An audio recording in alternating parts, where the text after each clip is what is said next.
Got it. Okay. Well, welcome back, folks. We're looking at the background of the Bible, and today, or the last several weeks, we've been talking about the Roman Empire.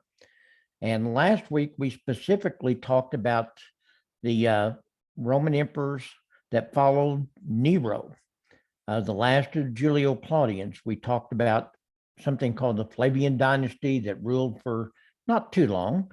And then we entered into that period of time of the second century, which was ruled primarily by five emperors. They're called the five good emperors.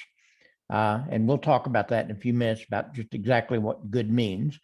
Remember, we talked about Nerva, who only ruled for a couple very short years and really did not do much. He was kind of a caretaker emperor. And then he had adopted a son by the name of Trajan. Trajan came in and ruled for several years. You can see that he ruled from 98 to 117, almost 20 years, and accomplished a considerable amount. He was $15. and then he adopted a son by the name of Hadrian, who came in, and after that, and that's kind of where we left off. So we're going to talk about the last two Roman emperors of the five good emperors, and then we're going to go back and we're going to do kind of a deep dive into their relationship with the Christian church, because this is an extremely important century for the Christian church. When we get to the rise of the Christian church, and I'm going to go back and do a several week thing on the Christian church between, from the time of Jesus's birth clear up through the Roman Empire. And it's you're going to see that the second century was a really critical century for the Christian church, because it was just getting on its feet, and then the persecutions began to break out. And several of the persecutions were broke out during these emperors' time. So let's kind of go next here. So Antonius Pius, what a name, lived from 138 to 161 AD. That was his reign. I'm sorry, 138 to 161 AD. He became the fourth of the five good emperors, and a lot of historians think he was the best of the bunch. Now, again, we're going to talk about what it means to be good. They were good in the fact that they brought stability, they brought peace, they brought prosperity to the Roman Empire, they extended its borders. Everything was looking really good during the Pax Romana, the peace of Rome, ushered in by these five good emperors, unless you weren't a citizen, or unless you weren't one of the favored people. The Christians were in that category. They were not one of the favored people. So in that regard, when you say they were good, the Christian church has to kind of wince at that and say they really weren't that good. Because it was during this time that the persecution of the Christian church broke out in quite large. Ananias is often referred to as Ananias Pius, because of his piety, because of his pious nature. They gave him this cognomen because of his fact that he was able to help people that were in need during his Roman Empire, during his emperorship. His reign is notable for the peaceful state of the empire. As you can see there, he reigned for 24 years. And during that period of time, it was probably one of the most peaceful times of the Roman Empire. There were no major revolts. There weren't a lot of military incursions during his time. He was a good administrator. And he is particularly remembered for his building of aqueducts, which brought fresh water to the large cities. Again, that may not seem like a big deal to us because we're just used to fresh water.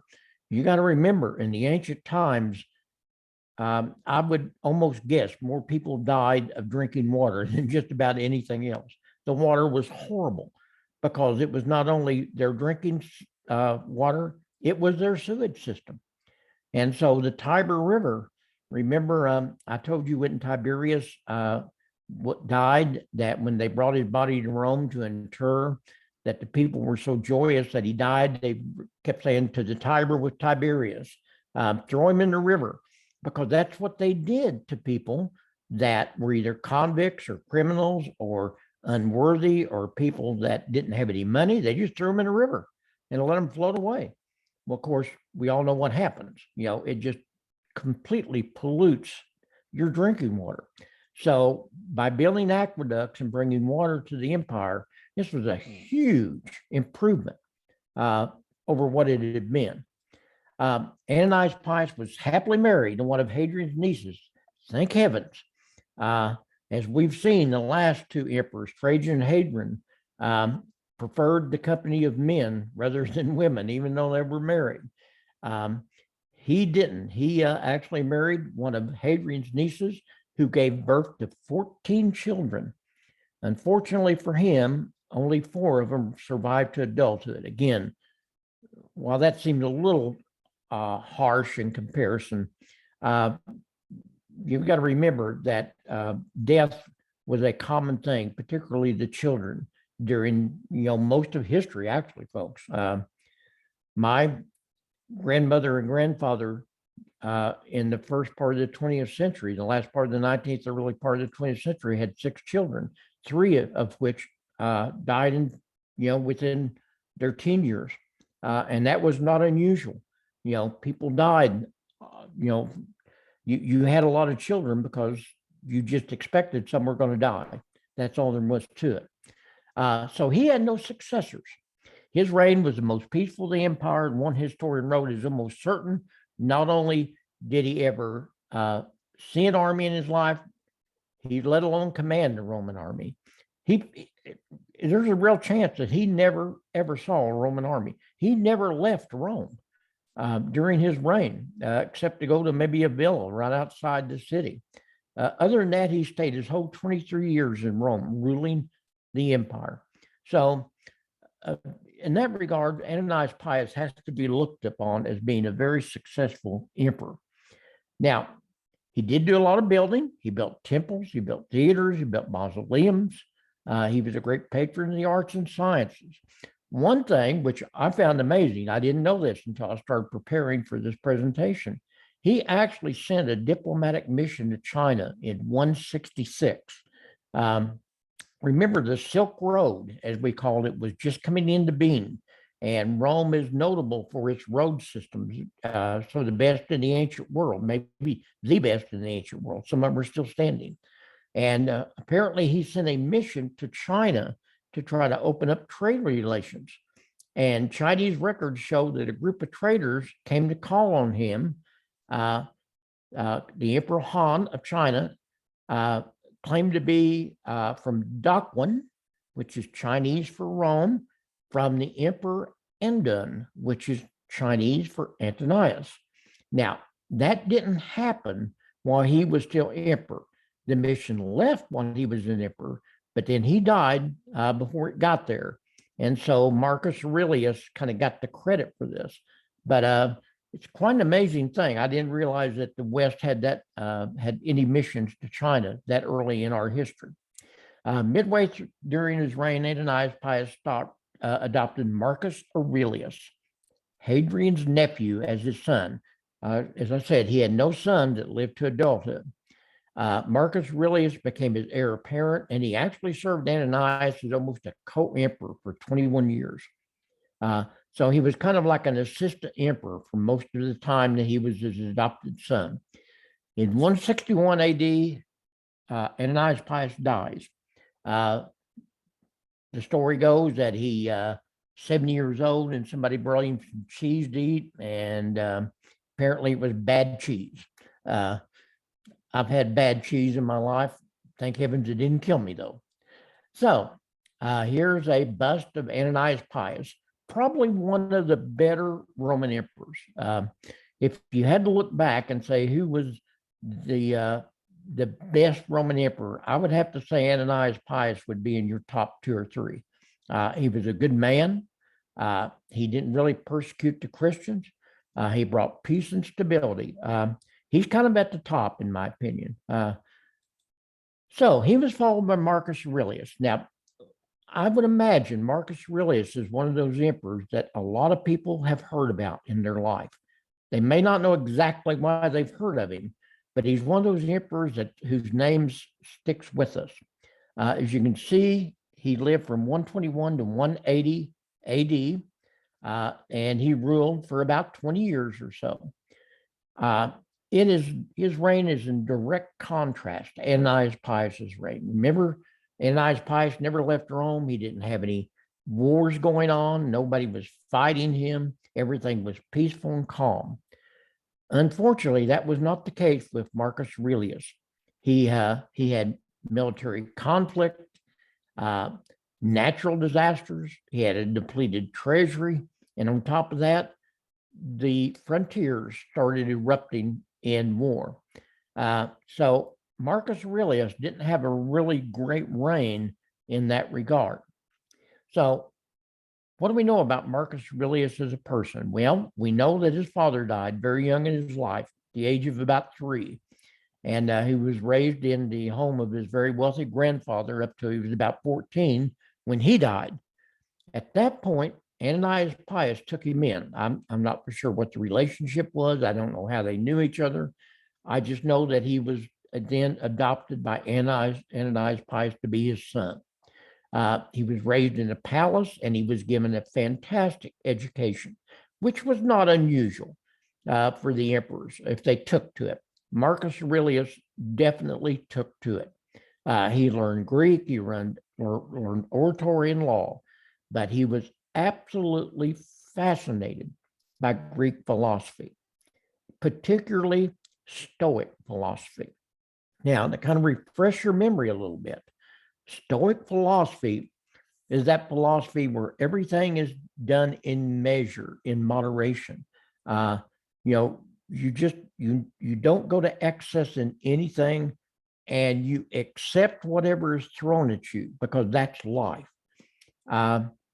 A lot of people in this world are stoic right now. With the pandemic we've just gone through for the last 2 years, and now the rising inflation and the price of gas, and of course, we've got Ukraine blowing up. People are just like, well, there's nothing I can do. I just have to take it. That's all that there is to it.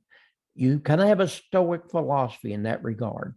So Stoicism was a prevalent philosophy at that time during the reign of Marcus Aurelius, as it was throughout the Roman Empire, and frankly throughout much of history. Stoicism has been with us for quite a while. We just don't really worship it as a philosophy anymore, but it is with us nevertheless. Even he struggled with the fact that he led a luxurious life. I mean, as emperor, he had everything. Anything he wanted, he could have. He wrote a book called Meditations, which is very famous. I've read parts of Meditations.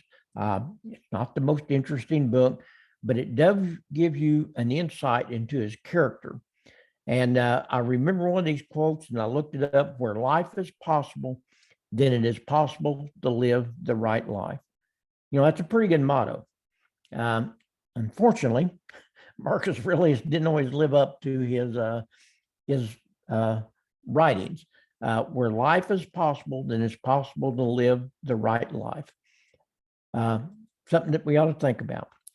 But he was faced with a myriad of problems. Almost immediately after ascending the throne of Rome, disaster struck. First thing that happened was the Tiber River flooded and flooded most of Rome and destroyed the crops, the wheat crops particularly. So Rome went into a famine. If it had not been for Marcus Aurelius opening up the royal granaries, and remember, the government always had a lot of excess food they kept on hand just for this reason, and he opened up the royal granaries and kept the people from starving to death. If that wasn't enough, some of the frontiers began to erupt.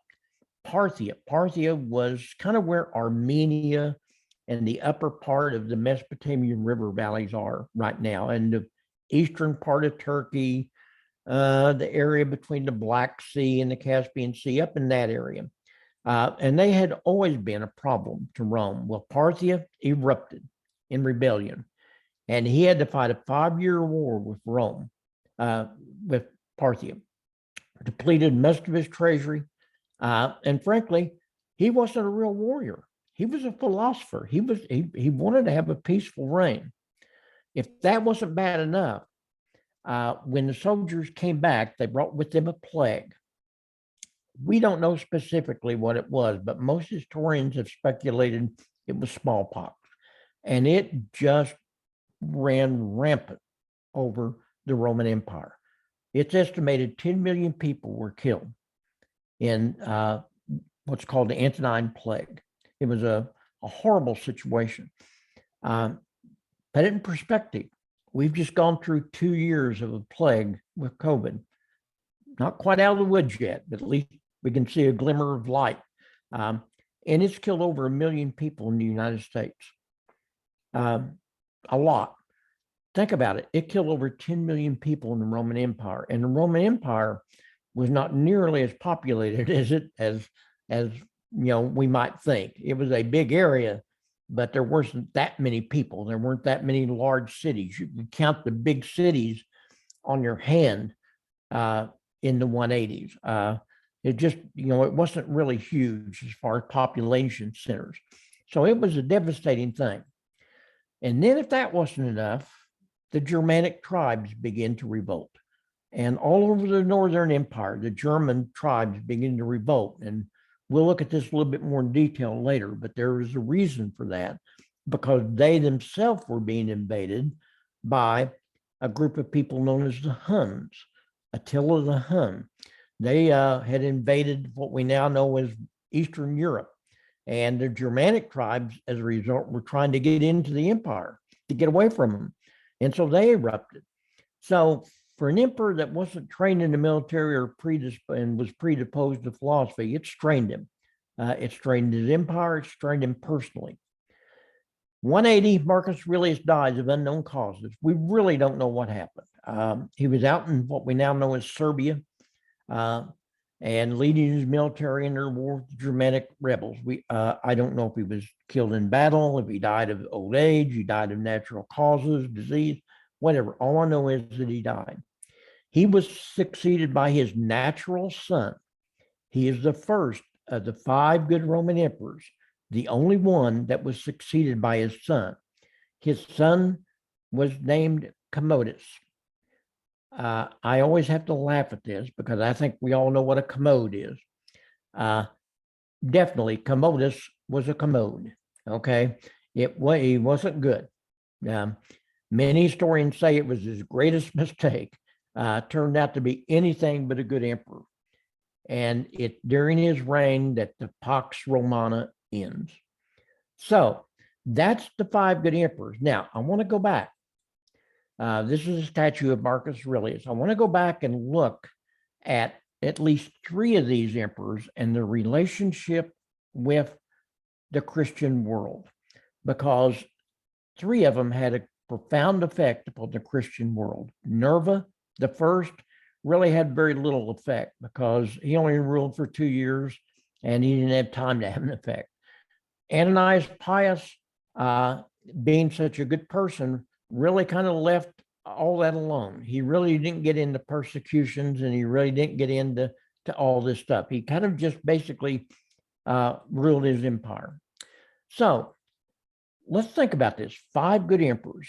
I think I told you last week when I was in college and I was taught that the 5 good emperors are the best emperors of the Roman Empire. And in some ways they were. But good's a relative term. You can be a good ruler by running an efficient government that's benevolent to its people, by keeping a peaceful and orderly environment. So let's think about this. By that measure, then the American government of the last half of the 19th century was a great government if you were not a Native American. If you were a Native American, it wasn't so good, because this is the period of time when we had so many problems with the Native American, and we basically practiced for all practical purposes what would almost be called a genocide on the Native Americans. The Chinese government today might be called a good government. Pastor Dwayne and I were talking about this the other day. He said his son, who lives in China, says it is probably the safest place in the world. There's not a time you can't walk down the street in China and feel safe. You can't say that about the United States. You can't say that about almost any other country in the world. So, and there is money, there's stability, there's peace, unless you are a minority in China, like the Uyghurs, or for that matter of fact, the Christian community. So, being good is a relative term. And definitely by that measuring stick, they were not good to the Christian group as it was growing, because for whatever reason, we'll look at it, they seem to have a real, at least these three emperors did, have a real antipathy towards the Christian religion. Other than Nerva and Ananias Pius. As I've said, Nerva's reign was real short. In fact, the only thing I can think of that happened during Nerva's reign that would have involved the Christian religion was, I think it was during this period of time, that probably John was released from the island of Patmos, returned to Ephesus, where he died a natural death a few years later at the age, it's been estimated about 100. So let's look at Trajan. Trajan was the second of these five good emperors. What was his relationship with the Christian religion? Well, first of all, we know that in 112 AD, the governor of what was called Bithynia, which is now Turkey, most of Turkey, Pliny the Younger, wrote a letter to Trajan. He was having problems with Christians. Now, you got to remember, you got to know that during this period of time, the emperors probably could have cared less about this kind of stuff. They left the authority to rule the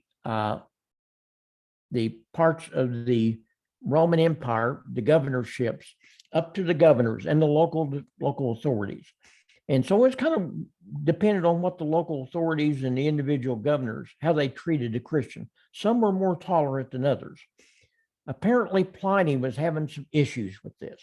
And in Pliny's letter, and we have this letter, it still exists, it said it makes it clear he had executed several Christians. And it appeared he'd execute him for only being a Christian, for no other reason. And he was asking for advice. Am I doing the right thing? Is this the correct measure that I should do? He was asking the emperor this. Trajan's response clearly indicates that being a Christian is sufficient cause for execution. That's probably because, remember, there was all sorts of ideas out there running around this early in the Christian church about what they practiced. Some people thought they were practicing, a lot of people thought they were practicing cannibalism because of the fact that they partake of the body and blood of Christ at their communion meal, which was something that they did every week in this time. Some people said they practiced incest because they were constantly talking about brotherly and sisterly love and loving thy neighbor and loving, just love, love, love. And the Romans couldn't grasp this, neither could the pagans. And so they had it in their mind that these Christians were practicing horrible things. There was accusations of infanticide and definitely accusations of sedition, which in a way is kind of true. So Trajan responds to this. And here is Pliny's letter. He wanted to know, should we execute the young? Should they be treated differently? And I'm not for sure Trajan ever really answered that. He says, if a Christian recants, should the accused be pardoned? So if we torture a Christian, getting ready to execute him, and he recants, can we stop? Or do we go ahead and execute him? And so Trajan responds. And then Pliny says, is the name Christian enough to condemn the accused, or is it the crimes associated with being a Christian? So if you get somebody that says, I'm a Christian, is that enough to execute them? Well, here's Trajan's response. First of all, he says, don't seek out the Christians for trial. Don't go on a hunt for Christians. Kind of reminds me of the old thing back in the 1990s with gays. Don't ask, don't tell in the military. Remember that? Bill Clinton had this philosophy. If you're a homosexual in the military, this was in the 1990s, he basically said, don't tell anyone you're one and we won't ask you. We'll just leave you alone. That's kind of what Trajan's response was. He said, as long as they don't cause any problems, fine. But if they do admit to being a Christian, then you got to execute them, because that's reason enough. If the accused deny they're Christians, show proof they're worshiping the gods, then they must be pardoned. He was extremely clear about this. So if that Christian said, that's enough, I am not going to be tortured anymore. I deny my God. I'm worshiping, the Roman gods. I pay homage to the emperor. Then you could stop it. This was to cause a real problem later on in the Christian church, as we're going to talk about it in some weeks. These people were called lapsi, L-A-P-S-I, because they were lapsed Christians in the mind of the church. And the church was struggling then. Do we let them back in? Do we bring them back to the fold? If they recant again and say, I was just doing this to escape torture, I didn't mean it, do we have to let them back in? And this was a real question for the Christian religion, what they should do. Trajan also said anonymous accusations should not be considered. He said, if somebody comes to you and whispers in your ear, so-and-so is a Christian, that's not enough. What proof do you have that that person is a Christian? You got to ask him this question. So, he's, in retrospect, it's not exactly just horrible. It could have been a lot worse. It was a lot worse later in the Roman Empire. Under people like Diocletian and Galerius and Decius during the end of the 3rd century, it was a lot worse. This letter is the one of the earliest pagan accounts to refer to Christians, provides historians a key description of Roman attitudes toward the early church. This is really a critical piece of information for historians because it really gives us an insight into what the Roman emperors at this time period were thinking of. It's also noticeable that during this period of time, one of the early church fathers, a man by the name of Ignatius of Antioch, and we're going to talk about him later when we get into the history of the Christian church, was martyred during Trajan's reign about 107. Pretty early on, he was compelled, he had to go out and fight wild beasts in the Colosseum, in the arena. The Colosseum hadn't been totally built yet. So, this is kind of noticeable there. These are some early, this is an early painting of the persecutions going on. And this, of course, is a mosaic that has been found basically showing you a Christian being attacked by wild beasts. So that's Trajan. The next emperor up was his adopted son, Hadrian. So Hadrian ruled for quite a few years. And initially, at least, it seems that Hadrian was a little bit even more tolerant than Trajan was. There didn't seem to be a whole lot of persecutions of Christians during the early years of Hadrian. Eusebius, who is the first church historian, he wrote a book called The Ecclesiastical History of the Church. And I've got a copy of it. I read it quite a few times. It's the earliest known history of the church and gives us a lot of insight into the 1st, 2nd, 3rd century history of the Christian church. He wrote that 2 early apologists, an apologist was someone who came into defense of the faith. A man by the name of Quadratus and Aristides delivered their apologies directly to Hadrian, explaining the beliefs of the Christians and basically telling him, you don't have anything to fear from us. We aren't going to bother you. We pay our taxes. We do everything you've asked of us, except we believe only in one God, and that's not you. But if you will just, we're faithful, we pay our taxes, we're good people, we don't fornicate, we don't murder, we don't steal, we don't do all these things because the commandments say we can't and still be Christians. So Whether this affected Hadrian or not, I don't know, but it does seem like that there was quite a bit of um, tolerance of the Christians early on. We don't have Quadratus's apology. We have Aristides' apology. It was found in the 1800s. And I thought it was, I want to read you his quote because it's really interesting. Remember, this is what he wrote, the Hadrian, uh, early on in the Roman Empire. He says, Christians have found the truth. They know and believe in God, the maker of heaven and earth, whom they have received those commandments which they keep in the hope and expectation of the world to come. They do not commit adultery or fornication. They do not bear false witness nor covet what is not theirs. They honor father and mother. They do good to those who are their neighbors. They walk in humility and kindness. From the widows, they do not turn away from their countenance. And they rescue the orphans from violence. And if there's anything among them, a man that is poor and needy, they fast 2 or 3 days that they might supply the needy with food. In other words, Aristides is saying, we're good people, Emperor. Don't persecute us. We're not causing you problems.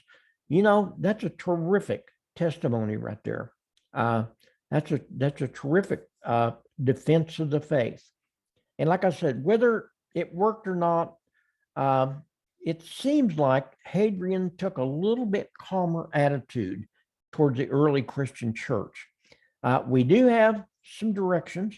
A proconsul in Asia, remember the name of, and I don't know if I can say this name right or not, Minucius Fundanus. I have no idea how to pronounce that. The proconsul of Asia who had written him for advice handling Christian persecutions, much the same thing that Pliny the Younger had did under Trajan.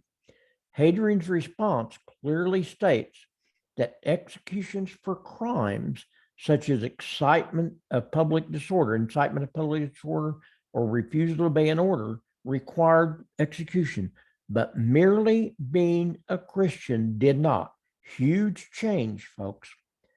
Trajan said, if they're Christians and they admit to being a Christian, you can kill them.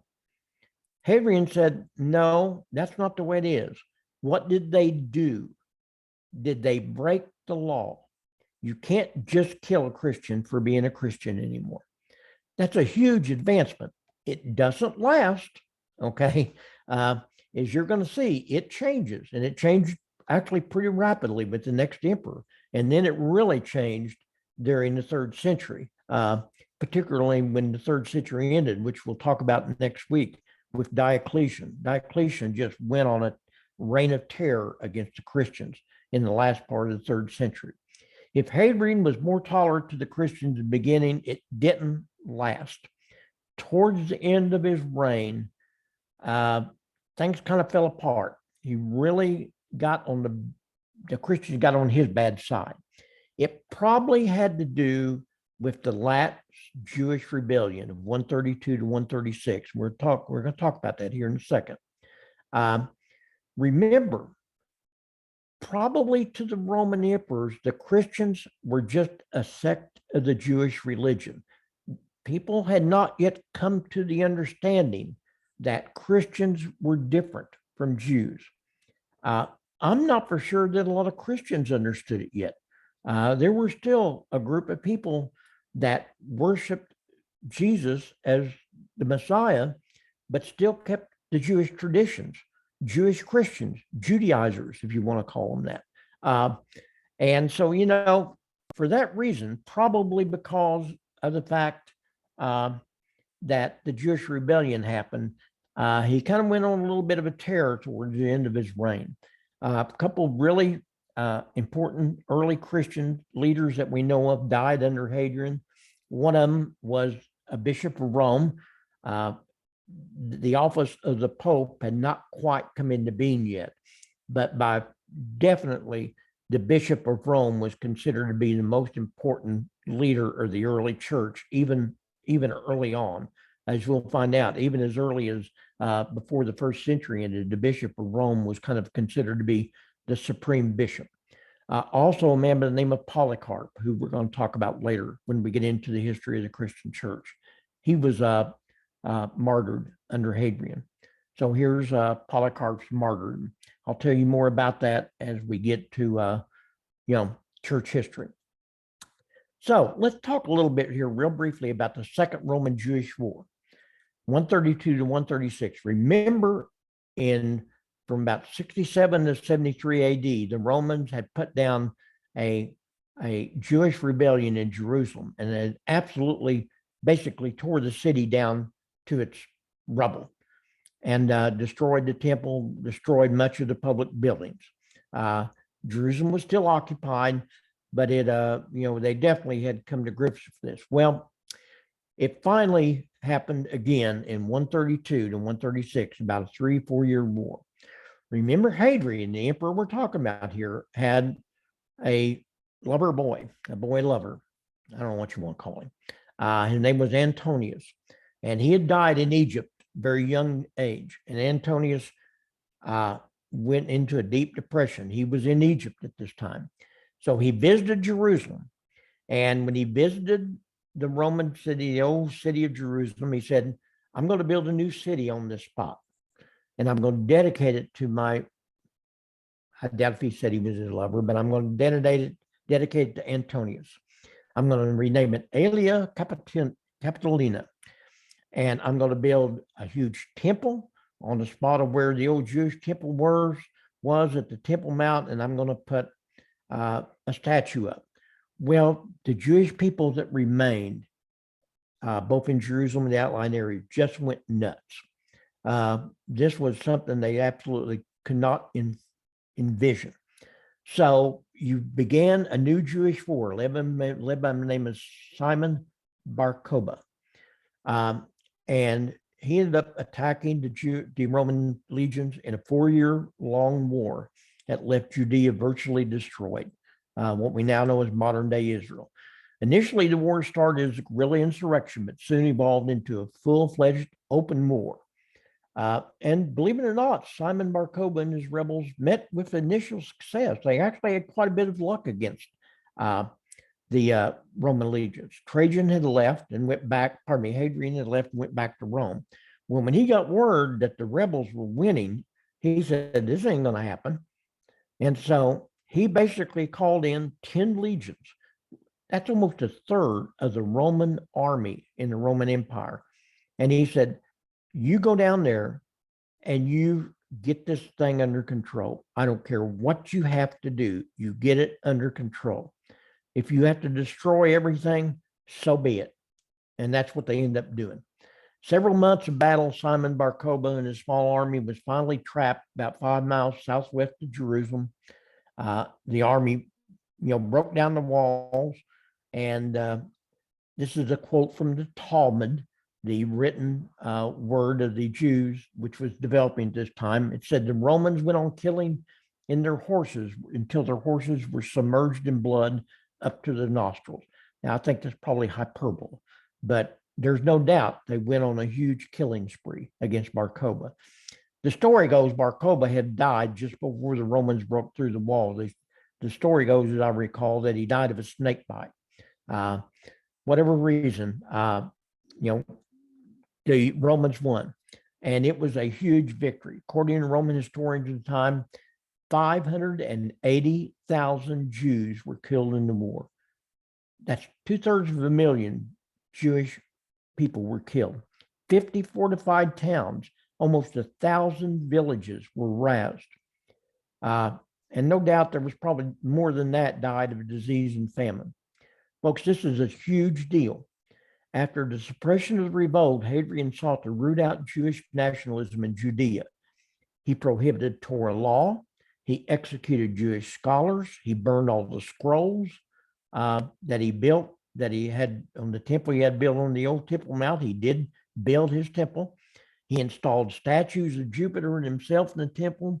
He wiped out the name of Judea off the Roman maps and replaced it with Syria, Palestine.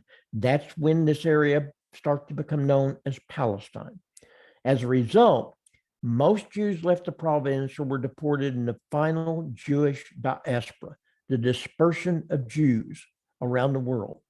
And folks, up until modern times, until the Zionist movement began in the late 1800s, and really not until Israel was recreated as an independent country in 1948 did the Jewish people return to what we now know as Israel. So for almost 2,000 years, the Jewish people were forced out of their homeland. And this was a big deal. Now, it was a big deal for Christians because remember, folks, Christians, they thought that they were inheritors of the Jewish history. They thought that, the Jewish God, Jehovah, was their God. They just felt like that his son, Jesus, had come to earth and he had replaced the old law with new law. So it's a big deal. It's the map kind of showing you the Jewish diaspora of the time under Hadrian. You can see it just all over the empire. Jewish people just fled and were deported all over the Roman emperor. They were taken out of Israel. Now, real rapidly, need to talk about Marcus Aurelius and Christianity. It's sometimes somewhat ironic that the philosopher king, and that's what Marcus Aurelius was called, was among the worst of the Roman emperors when it came to persecution of Christians. We really don't know why, because he was basically a really tolerant, understanding man, and he had a whole lot in common with the Christian religion. Stoicism was a vein of philosophy that ran through the Christian faith. And so you kind of have to ask yourself, why did he hate him so much? We don't know really, other than the fact that it's probably just as simple as the fact that he saw him as a threat to the empire. That's all there is to it. I don't know any other good reason. We know notable martyrs under Marcus Aurelius. One of them was Justin Martyr, who had written apologies to Ananias Pius in the Senate. Justin founded a school for Christians in 157 and ended up being beheaded under Marcus Aurelius. We'll talk more about Justin Martyr when they get to the rise of the church. Another notable victim of the persecutions of Marcus Aurelius was a widow of a high-ranking woman, wealthy man who converted to Christianity. Her name was Felicity. Felicity, someone reported her to Marcus Aurelius as being a Christian. And so her and her 7 sons were brought before the Roman prefect and said, "Are you a Christian?" And she said, "Absolutely." And they told her, said, "If you don't recant, we're going to have to execute you and your sons." And she said, "I'm not going to recant." And one by one, they would bring out one of her sons and execute him in front of her, saying, "If you don't recant, we're going to execute all of them and you." And she kept saying, she was forced to witness the execution of her 7 sons. She refused to recant. And as a result, they beheaded her too. They were Roman citizens, so they had to be beheaded, not crucified. It's a remarkable thing. And we have an account of this. There's plenty of accounts that this actually happened. Another account took place towards the end of Marcus Aurelius's reign in the city of Lyon in southern Gaul, what we now know as France, right towards the end of his reign. It was one of the most important provincial cities in the Western Roman Empire. And apparently there was a riot broke out. The Christians had been growing widespread in this area, and some people didn't like it. And so they broke out a riot and they started yelling death to Christians. The result was the procurator of Lyon went on a huge killing spree of Christians. And there was particularly one by the name of Blandina, which, again, we have written records of this in church tradition, said they executed her for days, tortured her for days in front of an audience. Just, said, "Recant and we'll stop this." And she kept muttering, "I am a Christian." And finally, they threw her into the arena and let loose a wild bull on her, who gored her to death. These are the kind of things that Christians had to face, folks, in the 2nd century. There were thousands of these, and it's so ironic that the reign of the philosopher king, Marcus Aurelius, he had so many things in common with Christians, and yet he could not bring any sympathy or refuge to the people. So real rapidly, and I got to stop because I'm at 3:15. Timeline of significant events in the rise of Christianity. You can see here Jerusalem temple destroyed under Vespasian, about 70. The end of the First Roman Jewish War, about 73 AD under Vespasian. Titus is when we think the letters in the Gospel of John was written, somewhere in the 80s. John was exiled to Patmos under Domitian, and he wrote Revelations under Domitian about the same period of time, the mid-90s. John returns to Ephesus under Nerva.